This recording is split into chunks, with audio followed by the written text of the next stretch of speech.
The countdown to Christmas is on, and you're scouring the internet for some last-minute Christmas gifts that you can tuck under the Christmas tree. With the amount of time that we've got left, the only realistic Christmas presents that you can bust out risk being poorly made or unappreciated come Christmas morning. But I've got a last-minute sewing project that you can make that will help use up some of your sewing scraps and won't risk anyone giving you that, oh, thank you so much, but not really my style. Thanks. You know that look. You know that look? Yeah, we all know that look. You can reuse them, gift them, and give them away each year. Totally up to you. Now grab a piece of paper, a pin, and some sewing scraps. Let's go make some gift tags. By the way, my name is Alicia from Doors and Floors blog, where we talk about DIYs, daily adventures, and life abroad here in Peru. So if you're interested, let's get sewing. First thing that you're going to need to do is make yourself a template. I don't know if you can see these little things up here. This is called bunting. Let me show you, actually. This is bunting. We're going to make something very similar to the bunting that you can see up there to make our gift tags today. So grab yourself a piece of paper. A good cardstock would work great so that it's not falling apart or risks tearing. And grab a pen. All you need to do is create a design. I'm going to use the same exact design that I used on my bunting. So I made myself a cute little template. It's going to be about this size when we finish, but when I cut it, I'm going to cut with about 1 centimeter of seam allowance on all sides. For every single one of these that you make, you're going to need to cut 2. For every one tag, you'll need to cut 2. Plus, you'll need either some bias tape to create initials or a word, or if you want to create a little, like a tag sticking out of the top, kind of like that. So totally up to you. You can easily, since they're pretty small, you can make them out of single pieces of scraps. I can see that this one would clearly work if you want. Or you could just go through and kind of like quilt a whole giant piece of fabric out of your itty bitty pieces. I have, like, this piece is a lot smaller. You could quilt a bunch of little pieces together. Just press them with your iron and put them all together. And then go through and trace your piece onto your whole mat. That's all you gotta do. For the measurement for this, I just took my ruler and kind of eyeballed what looked good. So mine's 2 inches by about 2, it's 2 inches down, and then the point is an extra inch down. So I use like 1 inch down to create the edges, and that's all you gotta do. It's very, very easy.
As crafty people, it is so easy to approach the holiday season and just be like, I'm going to make presents for everybody. And we get excited and we overplan and then we get overwhelmed. We say, I'm going to make it for all of these people.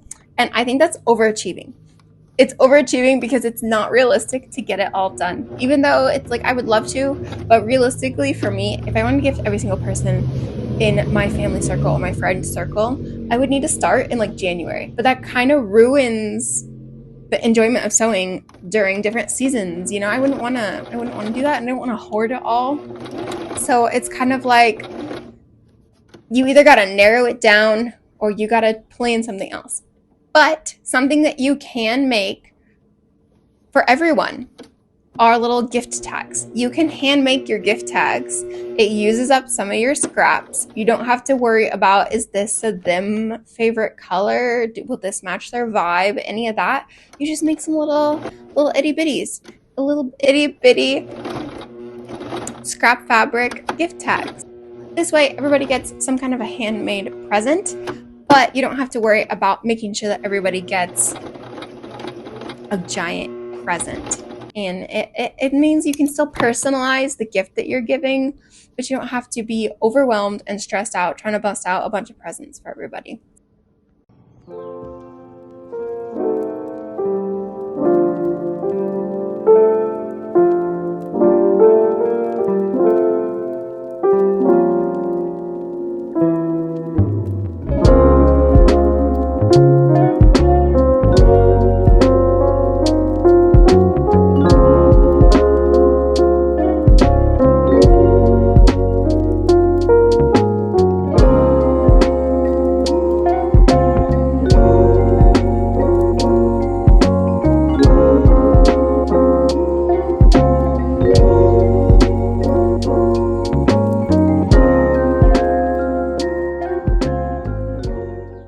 Good morning. It's a new day and I made a few more.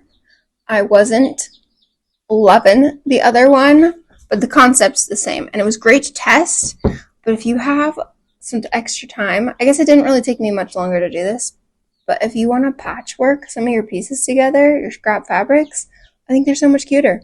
I really love them. They could also double as ornaments for your Christmas tree if you want to go that way.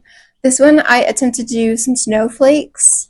We're just gonna go with the whole every snowflake is unique and different and has its own vibe. So even though they're not perfect and beautiful, it's my first time trying to make snowflakes, but I like these so much better and I think that these are super cute. Concept is 100% exactly the same. I just patchworked my pieces together first and then I try to do a little bit of cursive. This is a J. Cute little M. I really like the way that this M turned out and I think that it's better. You can make them any size you want, but this is the original one and these are the two that I made this morning and it definitely helped that this material was thinner and not as thick and it's a little longer. And then all you gotta do is pair it with your present. I guess you wouldn't need two on one, but you can put one right there, wrap it around your present and tuck it on a tree. So I hope you found this helpful, and if you make any, I would love to see them. Let me know what you thought. I hope you found it as easy as I did. So they were super cute and super easy, and I'm not mad that it has a little bit of an angle to it, but I'm not mad. I still think it's super cute, and I would love to wrap some Christmas presents with these this season. I feel like that would be the perfect way to decorate. What do you think?